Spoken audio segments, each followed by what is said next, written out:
అందరికీ నమస్తే అండి. వైఎస్ఆర్ కాంగ్రెస్ పార్టీలో ప్రస్తుతం సిట్టింగ్ ఎమ్మెల్యేల మార్పులు చేర్పుల్లో భాగంగా దాదాపుగా 80 మందికి పైగా మారుస్తారు అనే టాక్ ఉంది. ఆల్రెడీ మొదటి జాబితా విడుదలై 3 రోజులైంది. 11 మందిని మార్చారు. దానిలో చాలా నియోజకవర్గాల్లో అక్కడ నాయకుల్లోనూ అసంతృప్తి ఉంది, కార్యకర్తల్లోనూ అసంతృప్తి ఉంది. సో అది ప్రస్తుతానికి అంతర్గతంగా కొన్ని పరిష్కారాలు వెతుకుతున్నారు. మరోవైపు సెకండ్ లిస్ట్ కూడా రెడీ చేస్తున్నారు.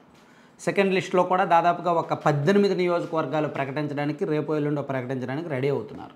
ఇలా ఓవరాల్గా సంక్రాంతి నాటికల్లా 80 నుంచి 90 నియోజకవర్గాల్లో ప్రజెంట్ ఉన్న ఎమ్మెల్యేలు లేదా ఇన్ఛార్జీలను మార్పు చేసి కొత్త అభ్యర్థులకు సీట్లు కన్ఫామ్ చేయాలి అనేది పార్టీ వ్యూహం. సాధారణంగా సిట్టింగ్ ఎమ్మెల్యేలను కాదు నీకు సీట్ ఇవ్వను అంటే వాళ్ళు అంత ఉండలేరు. వాళ్ళు దాన్ని అవమానంగా ఫీల్ అవుతారు. రిజర్వ్డ్ నియోజకవర్గాల్లో కాస్త సర్దుబాటు చేసుకుంటారేమో, సరేలే మా పార్టీ మా జగన్మోహన్ రెడ్డి గారని. కానీ అన్రిజర్వ్డ్ నియోజకవర్గాల్లో దీన్ని యాక్సెప్ట్ చేయరు. దాన్ని ఒక అవమానంగా ఫీల్ అవుతారు. ఏమయ్యా నువ్వు ఇక్కడ పోటీ చేస్తే ఓడిపోతావు, నువ్వు ఎక్కడికో వెళ్ళు అంటే వాళ్ళు దాన్ని అంత అంగీకరించరు. సో ఇప్పుడు పార్టీలో అదే చర్చ జరుగుతుంది. పైగా సీట్లు మారుస్తున్న 80 మందికి వేరే చోట సీట్లు ఇవ్వరు. ఆ 80 మందిలో ఒక 30 మందికి వేరే చోట ఇస్తారు. అంటే ఎర్రగొండపాలెంలో ఉన్న మంత్రి సురేష్ గారిని తీసుకొచ్చి కొండపి వేశారు. అలాగే చిలకలూరుపేటలో ఉన్న రజనీ గారిని తీసుకొచ్చి గుంటూరు పశ్చిమ వేశారు. అంటే వాళ్ళకి షఫ్లింగ్ చేశారు, వేరే చోటుకి ఇచ్చారు. అలా మనం చెప్పుకుంటున్న 80 నియోజకవర్గాల్లో 80 మందిలో ఒక 30 మందికి వేరే చోటు ఇచ్చి ఒక 50 మందికి కంప్లీట్గా హ్యాండ్ ఇస్తారు. ఎక్కడా కూడా సీట్ ఇచ్చే పరిస్థితి ఉండదు. సీట్లు ఇచ్చే అవకాశాలు లేవు 50 మందికి. సో మరి 50 మంది ఏం చేయాలి? పార్టీలో ఖాళీగా కూర్చోలేరు. పార్టీ మళ్ళీ ఖచ్చితంగా అధికారంలోకి వస్తుంది అనే నమ్మకం ఉంటే, జగన్మోహన్ రెడ్డి గారి పరిపాలన పూర్తిగా బాగుందనే నమ్మకం ఉంటే ఆ పార్టీలోనే ఉంటారు. సర్లే పార్టీ అధికారంలోకి వస్తే ఏదో పదవి వస్తుంది, 4 సంపాదించుకోవచ్చు అని. కానీ ఆ అభిప్రాయం కూడా చాలామందిలో లేదు. అసలు ప్రభుత్వ పరిపాలనే బాగలేదు, ప్రభుత్వ పనితీరే బాగలేదు, మమ్మల్ని మార్చడం ఏంటి అనే ఆలోచనలో ఎమ్మెల్యేలు ఉన్నారు. పైగా ఎమ్మెల్యేలు ఇప్పుడు జిల్లాల వారీగా కొంతమంది ఎమ్మెల్యేలు మీటింగ్ పెట్టుకుంటున్నారు. ఆల్రెడీ ఎమ్మెల్యేలు అందరికీ సమాచారం వెళ్ళిపోయింది. ఎవరెవరికి సీటు ఇవ్వట్లేదు అనేది వాళ్ళకి సమాచారం వెళ్ళిపోయింది. ఐపాక్ ప్రతినిధుల ద్వారానో, ఇంటెలిజెన్స్ ద్వారానో, వైసీపీ పెద్దల ద్వారానో దాదాపుగా ఈ 80 మందికి సమాచారం వెళ్ళిపోయింది. వాళ్ళందరూ కూడా ఇప్పుడు ప్రస్తుతానికి అంతర్గత చర్చల్లో ఉన్నారు. ఏం చేయాలి, నెక్స్ట్ ప్లాన్ ఏంటి అని. అందరము మూకుమ్మడిగా ఒకేసారి పార్టీకి రాజీనామా చేయాలా, లేదా జిల్లాల వారీగా రాజీనామాలు చేయాలా, లేదంటే సైలెంట్గా ఉందామా, లేదా కొన్నాళ్ళు ఫిబ్రవరి వరకు వెయిట్ చేద్దామా, వేవ్ ఎలా వస్తుందని చూసి వెయిట్ చేద్దామా అనే ఆలోచనలో ఉన్నారు. సో దీనిలో భాగంగా మనకున్న ఇన్ఫర్మేషన్ ఏంటంటే తెలుగుదేశం పార్టీతో 32 మంది ఎమ్మెల్యేలు టచ్లో ఉన్నారు. నిజానికి నిన్న చంద్రబాబు గారు ఒక మాట చెప్పారు.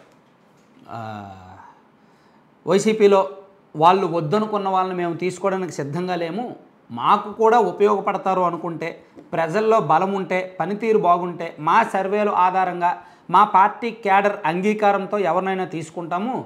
కానీ తీసుకున్నా మేము సీట్లు ఇవ్వము, మా లెక్కలు మాకు వేరే ఉన్నాయి, మా సర్వే అంచనాలు మాకు వేరే ఉన్నాయి, కాబట్టి వాళ్ళు వచ్చినంత మాత్రాన మేమైతే సీట్లు ఇవ్వము, వచ్చి పార్టీ కోసం పనిచేస్తామంటే చెయ్యండి అని అన్నారు.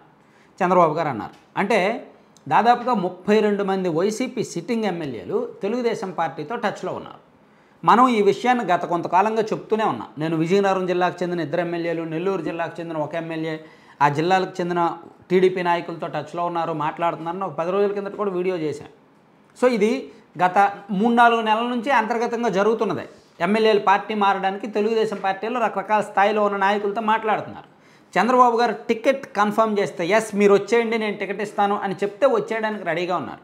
కానీ అది జరగట్లా. టికెట్ ఇవ్వడానికి సిద్ధంగా లేరు.